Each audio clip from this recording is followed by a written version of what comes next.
세미나에 몇 천만 원 쓴 것 같습니다. 거의 오토로 많이 돌아가고 있어요. 신규 문의는 진짜 많이 들어와요. 사실은 인포부터 시작을 했습니다. 90% 이상입니다. 오.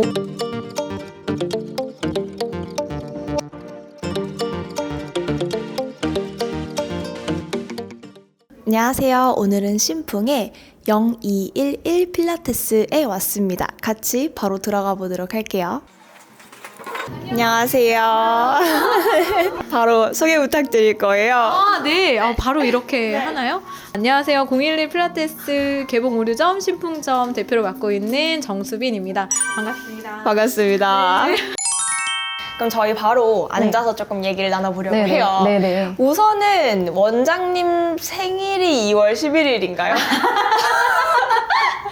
맞아요. 그리고 제 생일이자 진짜요? 그리고 제 딸의 생일입니다. 저희 첫째 딸이 제 생일에 똑같이 태어나서 0211이 사실은 맞고요. 근데 회원님들이 진짜 많이 질문을 하시거든요. 네. 근데 이제 그거는 사적인 거고, 네. 그리고 공적으로 이야기할 때는 02가 이제 영원이라는 뜻에 11은 탑 오브 탑, 1등 중 1등 하고 싶다라는 그런 포부들을 조금 담아서 대외적으로는 그렇게 말씀드리고 있습니다. 네. 근데 제가 여기 들어오면서 네네. 센터 이름을 얘기할 때 0211이라고 했거든요. 네. 공을 읽는군요. 네, 맞아요. 0211입니다.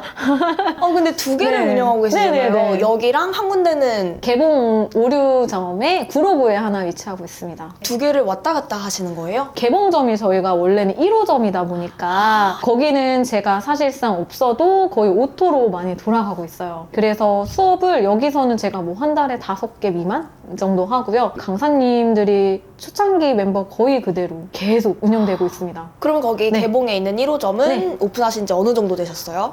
2021년도 5월에 오픈을 했습니다. 한참 코로나 때 아닌가요? 네, 맞아요. 맞아요? 그때예요. 그러면은 네. 원장님도 직접 수업을 하고 계시다고 하셨는데 네네. 거기서는 뭐 5개 미만이지만 여기서는 좀 더 많이 하고 계세요? 네, 여기는 이제 오전에 주로 수업을 하고 있고요. 저는 수업이 재활 파트다 보니까 통증이 있으신 분들 위주로 수업을 좀 진행을 하고요. 가족 단위의 소개라든지 모녀라든지 약간 이런 케이스의 회원님들 좀 많이 계세요. 그러면은 네. 여기서 수업을 하는 시간 외에는 어떤 일을 하고 계세요? 전반적인 블로그라든지 광고라든지 마케팅에 대한 공부를 좀 더 많이 하고 있는 것 같습니다. 네. 그럼 지금 마케팅에 대해서 좀 담당을 하고 계시다고 하시니 그 부분에 대해서 먼저 좀 조언을 구할 수 있을까요? 네, 많은 원장님들을 이제 사석에서 만났을 때 신규 문의가 너무 안 들어온다 라고 이제 이야기를 하는데, 사실 오는 사람들은 한정이 되고 내가 나를 계속 PR을 하고 우린 이런 센터예요 라는 이런 소개들이 더 잘 나타나고, 그런 문구들이라든지 사람들이 올 수밖에 없는 그런 타겟팅의 글들을 좀 많이 써주시는 게 더 저는 중요한 것 같아요. 블로그 내용을 쓸 때도 필라테스를 잘 모르시는 분들이 오시는 경우도 더 많이 봤기 때문에 필라테스는 어떤 센터를 골라야 되고 어떤 기준을 통해서 내가 선택을 해야 되는지, 그런 부분들에 대해서 조금 더 글을 많이 올리는 것 같고, 블로그를 잘 작성을 하고 있는데 최악의 강사를 고르는 방법이라는 요거를 좀 읽어주셨으면 좋겠습니다. 최고의 강사를 고르는 게 아니라 최악의 강사인가요? 네, 최악입니다. 저 흥미로운데 좀 알려주시면은 좋을 것 같아요. 어떤 내용이 담겨 있어요? 일단은 그 최악의 강사님을 뭐 지칭을 하는 건 아닙니다. 네, 이거 오해하지 않았으면 좋겠고요. 결국에는 최고의 강사님을 고르는 방법을 이제 조금 이제 최악이면 뭔가 끌리잖아요. 뭔가 부정적인 것들이. 그래서 좀 제목을 그렇게 썼고요. 저희 스튜디오 같은 경우에는 강사님들이 적극적으로 공부하는 분위기입니다. 저 또한 공부하고자 하는 마음에 부응할 수 있도록 월 1회를 중교육을 좀 하고 있어요. 여러 가지 주제를 정해주셔서 저한테 말씀해주시면 그거를 가지고서 교육을 진행을 하고 있습니다. 그래서 저는 말씀드리고 싶은 건, 같은 필라테스 자격증이지만 기간부터 시작해서 이거를 하기 위한 시간이 엄청 다 다르잖아요. 그런 이야기들이 좀 들어가 있는 것 같고요. 저희 같은 경우에 이제 좀 기록을 많이 합니다. 30명 정도는 인당 이제 개인 레슨 수업을 맡고 있는데 하나하나 저희가 기억할 수 없기 때문에 그날의 운동, 그리고 어떤 부분이 조금 불편한 점이 있었는지를 항상 기록하면서 수업을 하고 있어요. 그리고 공부는 예전에 저도 초보 강사 때 세미나에 몇 천만 원 쓴 것 같습니다. 진짜 너무 열심히 다녔고, 저희 강사님들도 세미나라든지 개인적으로 이렇게 다니는 경우들이 되게 많습니다. 그래서 그렇게 공부하는 강사님들을 꼭 골라주셔야 됩니다. 그러면 공부하지 않고 기록하지 않고 네. 그런 강사들을 고르게 되면 딱 최악의 강사를 만날 수가 있는 거네요. 네, 맞습니다. 그러면은 원장님께서 직접 그런 교육들을 하고 계시는 거예요? 네, 맞습니다. 외부에서도 교육을 하시나요? 네, 맞습니다. 제가 사실 전 직장은요, 사회복지를 전공했고, 그리고 저는 장애인 복지 쪽에 있었습니다. 그래서 문화 프로그램이라든지 아니면 지금 사회적으로 제도가 이제 활동지원 제도라는 이런 사업이 있는데, 이런 쪽에서 제가 이제 근무를 했었고요. 그래서 저는 이 사회복지사 분들이랑 인프라가 있다 보니 사회복지사를 위한 건강교육들 위주로 하고 있어요. 예를 들어서 근골격계 뭐 예방을 위한 교육이라든지, 뭐 통증이 있을 때는 어떻게 해야 된다든지, 소독은 어떻게 이용해야 된다든지, 이런 부분에 대해서 세미나를 하고 있습니다. 사회복지사라고 우리가 흔히 많이 듣기는 하는데 네. 정확하게 어떤 일을 하는 거예요? 사회복지사는요, 복지관, 그리고 일반 센터 등등 이런 센터에서 사회적 약자, 노인, 장애인, 아동을 위한 일을 하시는 분들을 다 통틀어서 사회복지사라고 합니다. 그럼 네. 그런 좋은 일을 하고 계시다가 필라테스를 어떻게 처음 시작을 하게 되신 거예요? 일하면서 아무래도 감정적인 소비들, 그리고 직장 생활하면 이런 수직적인 또 구조들이 조금 잘 맞지 않아서 그런지 스트레스를 많이 받았어요. 스트레스를 풀고자 처음엔 요가부터 시작을 했고, 그 다음에 허리 통증이 너무 심해서 필라테스로 오게 됐고, 자격 과정까지 이제 취직을 하게 됐습니다. 사회복지사로서 선생님이 네. 지금 일을 하고 계시지는 않지만 지금 필라테스 원장으로서 그 두 개를 뭔가 합쳐서 앞으로 하고 싶으신 그런 일들이 있나요? 내년에 비영리 단체를 만들 예정이고요. 제가 필라테스를 계속 하면서도 이런 사회복지에 대한 끈이 안 놓아지더라고요. 요 신풍점에서는 발달장애인 남성 회원님과 그리고 엄마가 두 분이서 같이 듀엣한 경험이 있으셨어요. 근데 그분들은 저한테 장애인이라면 일단 받아주지 않는 센터들이 훨씬 더 많고 한데, 원장님께서는 또 받아주셔서 감사합니다, 이 얘기를 하시는데, 사실 감사한 거는 전 아니라고 생각해요. 인식의 차이고, 그리고 불편해하는 거에 대한 인식 개선을 좀 하고 싶기도 해요. 그런 거를 바탕으로 장애인이든 노인이든 필라테스의 문턱을 편안하게 넘을 수 있도록 플랫폼을 만들거나 직접적으로 그런 센터를 한번 운영을 해보고 싶다라는 생각을 하고 있습니다. 잘 머릿속에 그려지지는 않는데 이거와는 또 다른 모습의 센터를 꿈꾸시는 거예요? 그렇죠. 왜냐면 일단은 이동성이 편한 센터. 휠체어가 들어와야 한다면 경사대가 다 설치가 되어 있고 엘리베이터가 있어야 되는 부분이 있을 거고요. 그렇게 갖춰준다면 노인이 오기에도, 아이가 오기에도, 그냥 성인분이 오기에도 편합니다. 근데 이게 저만 할 수 있는 건 아니라고 생각하고 더 나아가서 많은 필라테스 센터들이 그런 인식을 좀 가지고서 너도 나도 할 수 있는 그런 날이 왔으면 좋겠습니다. 근데 그 센터를 계획하고 계신 것에 네. 왜 비영리 단체여야 하는 거예요? 저는 조금 더 크게 본 것 같아요. 사실은 그렇게 영리를 추구할 수는 없어요. 그런 일을 할 때. 일단은 올 수 있는 문턱을 낮추기 위해서는 영리보다는 비영리적인 부분들을 띄었을 때 정부의 지원이라든지 아니면 또 다른 기업과의 조인이라든지 이런 부분들이 좀 더 MOU를 맺고 협력할 수 있는 관계가 더 많이 열리는 것 같아서 비영리 단체 쪽으로 하고 싶다라는 생각을 하고 있습니다. 지금 네. 운영하고 계신 이 센터 둘은 네. 영리 단체인 거잖아요, 그죠? 아, 그렇죠. 오. 영리죠. 네. 근데 네. 거기에서 그럼 일할 수 있는 강사들의 역량도 선생님이 책임을 지셔야 되는 거잖아요. 그렇죠. 그럼 그거에 대한 계획도 있으세요? 이미 그런 영향을 갖고 있는 직원들을 뽑았습니다. 저는 사실 직원들을 뽑을 때 인생 이야기를 해요. 어떻게 살아왔고, 그리고 어떤 가치관을 갖고 있고, 저는 그런 부분들이 결이 더 잘 맞아야 된다 생각을 해서 아까 말씀드린 그런 역량에 대한 부분은 이미 다 충족할 수 있다고 이야기를 할 수 있습니다. 그럼 1호점에 몇 네. 분이 계세요, 강사분들이? 1호점은 지금 7분 계시고요. 여기도 지금 저 포함해서 7분 계십니다. 강사를 관리하는 팁도 있나요? 일단은 강사님들은요, 센터를 고를 때 나한테 좀 더 메리트가 있는 부분들을 많이 고르시는 것 같아요. 저희 센터 왜 오셨어요? 라고 이야기를 하면 배울 점이 있을 것 같아서 이런 얘기를 되게 많이 하세요. 그래서 제가 강사님들한테 드릴 수 있는 거는 교육이라고 생각을 하기 때문에 중교육이라든지 그런 부분들을 하고 있습니다. 그럼 강사 관리에 대한 노하우를 알려주셨는데 회원 관리에 대한 노하우도 따로 있을까요? 진심입니다, 그냥. 저희는 전체적으로 회원님의 이름을 다 외워요. 사실은 저희가 그룹 레슨의 경우는 7명을 눈으로는 다 보고 있지만 다 잡아드릴 순 없죠. 그러니까 이름으로 말씀을 좀 드리고 회원님께 지금 관심을 쏟고 있습니다 라는 것들을 좀 더 보여드리는 것 같아요. 그리고 회원관리 중에 하나는 한 2, 3회 정도 출석을 하신 회원님들, 신규에 오시는 분들은 불편한 점은 없는지를 물어보는 편인 것 같고요. 재등록이라든지 이런 부분들도 놓치지 말아야 되는 부분이라고 생각을 하기 때문에 셉션이 얼마 남지 않았을 때 모니터링 및 또 이런 가격 안내를 또 들어가면서 최대한 놓치지 않게 하는 게 팁인 것 같습니다. 그럼 재등록률을 높일 수 있는 방법이 그거 말고도 있어요? 실력이 좋아야 되지 않을까요? 그래서 교육이 제가 계속 필요하다고 말씀을 드린 거고 저희는 재등록률이 자신 있게 말씀드릴 수 있습니다. 90% 이상입니다. 오, 네. 2개의 지점 운영을 하고 계시잖아요. 네. 그 2개를 다 오픈할 때 조금 준비하시면서 조언을 해주실 수 있는 부분이 있으시면 얘기해 주시면 좋을 것 같아요. 상권 분석은 항상 필수인 것 같습니다. 저는 거의 한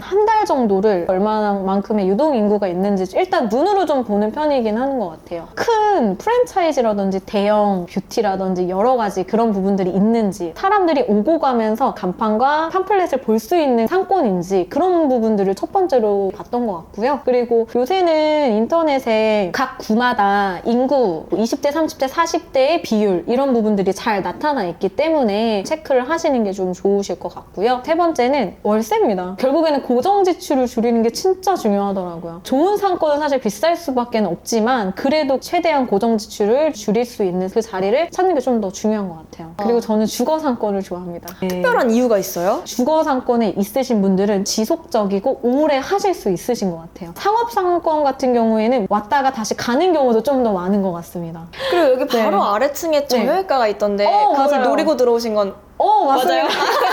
정형외과 갔다가 한 칸만 올라오면 저희 센터다 보니까 네. 많이 올라오십니다. 처음에 열의에 나는 다 할 수 있다고 생각하지만 사업에는 요 사이클이 있더라고요. 이런 사이클에 대비하기 위해서는 리스크 관리는 필요한 것 같아요. 지금 워낙 또 불황이라고 말씀하신 분들이 많잖아요. 네. 선생님이 해주실 수 있는 조언이 있을까요? 일단 멘탈이 흔들리면 안 돼요. 그러니까 이게 사실 저희는 이거를 1, 2년 해서 끝낼 건 아니잖아요. 그리고 이거를 내가 50대고 60대일 수 있는 그런 마음가짐으로 차렸을 거 아니에요. 아니신 거 아니시죠? 한탕 하려고 차렸는데 그러면 안 돼요.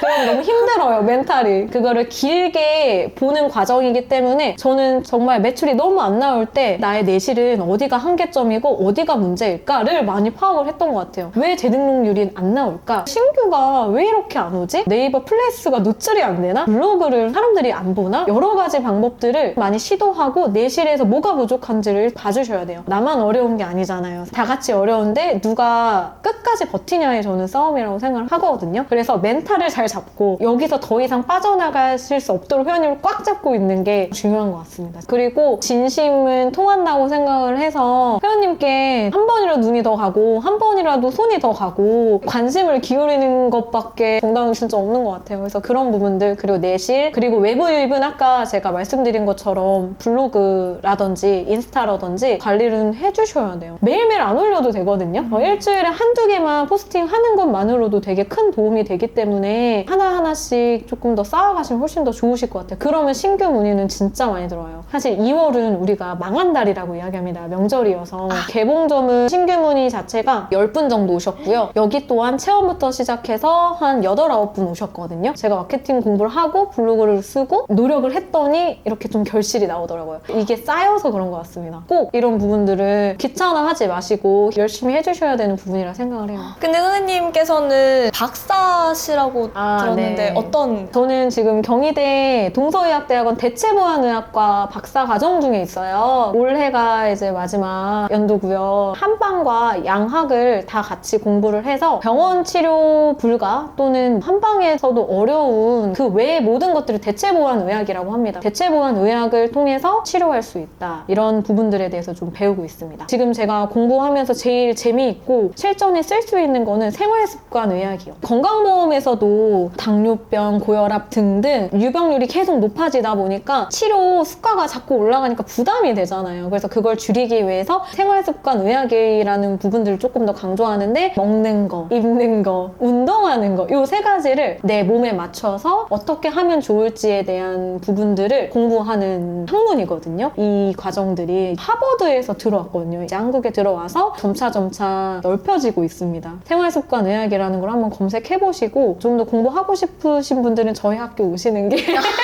누군가가 궁금하다. 그럼 네. 선생님한테 연락해서 좀 네. 여쭤봐도 돼요? 완전 좋아요. 저는 열려 있습니다. 같이 일을 하고 계신 선생님들은 멘토가 있는 기분이겠어요. 그렇게 이야기하셔가지고 너무 감사해요. 사실 그래서 저희가 이직률이 없습니다. 바뀐 게 손가락 10개 안에 뽑아요. 21, 22, 23, 24년도까지 지금 거의 4년 차 들었는데 운영하신 분은 아실 거예요. 그렇습니다. 저는 진짜 많이 느끼는 게 오토로 돌아가는 거는 저 혼자만의 힘이 아니라 강사님들이 도와주시고 진짜 적극적이게 참여해 주시기 때문이라고 저는 진짜 생각하거든요. 항상 감사한 마음을 가지고 운영을 하고 있습니다. 그래서 이런 강사님들 관리라든지 이런 부분들에서도 힘드신 원장님 계시면 같이 스터디도 하고 줌으로 회의하면서 그런 시간들을 좀 많이 만드는 것도 열려 있고요. 연락 주시면 좋겠습니다. 또 연락 주세요. 언제든지 환영입니다. 그럼 앞으로 또 하고 싶은 부분들이 있으세요? 또 이것도 나는 계획이 있다. 초보 강사님을 위한 세미나를 진행을 했고 그리고 앞으로도 계속 할 예정인데요. 방향성에 대해서 많이들 고민하시고 면접 오셨을 때도 그런 얘기를 많이 하시더라고요. 그래서 세미나의 내용이 시퀀스로 국한되는 게 아니라 방향성이라든지 그리고 나는 뭐가 강점인가를 같이 이야기를 할 수 있는 그런 세미나들이 계속 열릴 거니까 많이 신청해주세요. 되게 여기에서도 일하고 싶은 선생님들이 많이 계실 것 같은데 불가능한 거잖아요. 이직을 아무도 안 해. 저희 올해 또 3호점 오픈한 그때 지원 많이 해주세요, 선생님들. 위치나 이런 건 결정을 하셨어요? 양천구의 목동 쪽을 조금 넣어보고 있습니다. 그럼 세 개면 또 그래도 세 개를 왔다 갔다 하면서 관리를 하셔야 되겠네요. 네. 이런 관리 면에서도 상담을 해주시는 실장님도 따로 계시고 저희는 사실 어떻게 보면 틀이 있어요. 제가 사실은 인포부터 시작을 했습니다. 사회복지사 하면서도 아르바이트로 요가 센터에서 인포부터 시작을 해서 상담 매뉴얼, 재등록은 어떻게 이야기를 해야 하며 어떤 상담을 해야 하며 이런 부분들을 다 정리를 했기 때문에 그거에 맞춰서 너무 잘 돌아가요. 그래서 틀 만드는 것도 진짜 많이 중요한 것 같아요. PR 어떻게 관리되며 어떻게 해야 되는지에 대한 방법을 세세하게 다요. 그럼 지금 선생님이랑 얘기를 하면서 되게 많은 조언들을 얻었어요. 선생님이 혹시 남은 조언이 있으면 좀 탈탈 털어가려고 합니다. 남은 조언이요? 더 털어가실래요? 근데 이 외에도 궁금한 게 있으면 언제든지 네. 연락하면 알려주신다. 연락 주세요. 근데 저는 진짜 도움이 필요하신 분들한테는 언제든지 저는 제 시간 진짜 안 아깝습니다. 그래서 말씀해 주시면 제가 언제든지 도와드릴 수 있습니다. 이렇게 하나의 또 큰 꿈을 같이 이뤄 나갈 수 있다고 생각하기 때문에 제 목표가요. 저의 카톡 프로필에도 상생하는 삶을 살고 그게 나의 비전이라는 문구들을 항상 써놓습니다. 네, 저는 진짜 같이 잘 됐으면 좋겠어요. 마지막으로 저는 이런 말씀 드리고 싶은 게 필라테스가 너무너무 우후죽순 많이 생기잖아요. 그 와중에서도 도와가면서 서로 잘 될 수 있는 방향성을 생각을 해야 하지 여기가 이래서 안 좋네 저래서 안 좋네는 저는 그거를 원하지는 않거든요. 안 좋은 데는 결국에는 문을 닫아요. 같이 잘 될 수 있는 부분을 협업하면서 하는 게 저는 진짜 중요하다 생각하고 머리를 하나 맞대는 거랑 4개, 5개 맞대는 거랑은 완전히 다른 문제라고 저는 생각을 해요. 그래서 저는 앞으로 강사님들을 위한 이런 컨설팅을 해드리고 싶어요. 부족한 부분들은 뒤로 내려놓고 강점을 조금 더 키워서 내가 어떤 방향성을 가지고 갈 수 있는지에 대한 부분들을 심도 있게 컨설팅을 좀 해드리고 싶고요. 이런 거를 바탕으로 결국에는 강사님들이 자기 센터 갖는 게 꿈이잖아요. 그 꿈을 이뤄드리기 위해서 A부터 Z까지 제가 또 문서로 잘 갖고 있다 보니까 컨설팅을 해보고 싶습니다. 그래서 도움이 언제든지 필요하신 말씀 해주시고 저도 도움 받겠습니다. 네. 그럼 제가 선생님께 마지막 질문을 드리고 싶은데요. 네. 선생님께 필라테스란? 필라테스란 저의 인생이다. 쓰기도 하고요. 달기도 하고요. 인생인 것 같습니다. 저는 80대까지 열심히 필라테스 하면서 잘 운영해 보도록 하겠습니다. 알겠습니다. 오늘은 신풍의 0211 필라테스에서 정수빈 원장님과 얘기 나눠봤고요. 또 다음에는 다른 곳에서 뵙도록 하겠습니다. 감사합니다. 예!